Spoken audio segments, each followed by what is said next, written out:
जी क्या हुआ बैठक में, किस तरीके से? अब अभी के माहौल में जो बैठक होगी उस पर क्या होगा ये तो कहना बहुत, आप सभी जान रहे हैं कि हम लोकसभा का चुनाव सर पे है और लोकसभा चुनाव आज जो हमारे देश की स्थिति बन रही है, कैसे सारे जो जहां भाजपा के विरोधी दल हैं उनको समाप्त करने की एक साजिश चल रही है, लोकतंत्र के साथ खिलवाड़ हो रहा है, संविधान के साथ खिलवाड़ हो रहा है।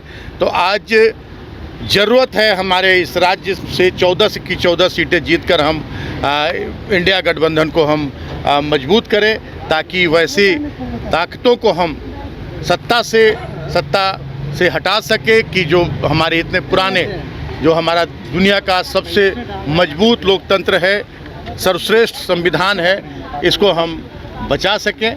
ये हमारा पहला मुद्दा रहा आज की बैठक का और हम आपको आश्वस्त करते हैं कि 14 की 14 लोकसभा सीटें हम झारखंड की जीतकर और इंडिया गठबंधन को मजबूत करेंगे। चर्चा हुई कि निश्चित रूप से जब चुनाव है तो रैली भी होगी और बहुत सारे कार्यक्रम होंगे चुनाव से संबंधित, तो ये सारा चीज़ आपको समय पर। एक और सवाल है कि बाकी सीटों पे प्रत्याशी कब तक डिक्लेयर हो जाएगा? आप परेशान न हो, हम देर आए दुरुस्त आए की रणनीति पर काम करते हैं, हमें कोई हड़बड़ाहट नहीं रहती है और हमारे पास बहुत सारे योग्य उम्मीदवार हैं सभी लोकसभा क्षेत्रों में, तो हमें उनमें से सभी की राय लेकर, सभी के विचार जानकर, हमारे यहाँ पार्टी में लोकतंत्र है, हमारे यहाँ व्यक्तिवाद नहीं है, इसलिए हम सभी कुछ मिल बैठकर तय करते हैं और समय पर सभी कुछ तय होगा। प्रत्याशियों के नाम की जानकारी भी एक आखिरी सवाल, दीपक प्रकाश ने ट्वीट किया है दादा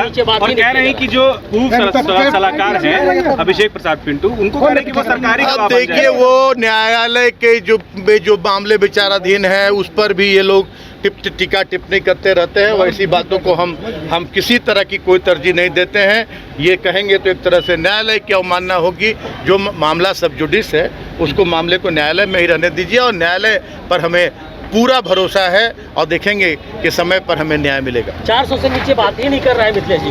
किस बात का 400 से नीचे बात ही नहीं कर रहा। वो समय पर जनता बता देगी कि किस बात का 400, ये समय पर जनता उन्हें बता देगी। और 400 किस चीज़ का, ये भी जनता को पूछना चाहिए कि अगली बार क्या पेट्रोल डीजल 400 होने जा रहा है, ये भी पूछना चाहिए जनता को। और किस बात का कि किसानों पर गोलियां चलवाने का, बेरोजगारों को उनके हाल पर छोड़ने का, किस बात का 400, मजदूरों को बेहाल करने का, हर क्षेत्र में सिर्फ और सिर्फ इस देश को बांटने, जाति धर्म में, हिंदू मुसलमान में बांटने के अलावा कोई काम 10 वर्षों में नहीं किया है और जनता उन्हें सबक सिखाएगी।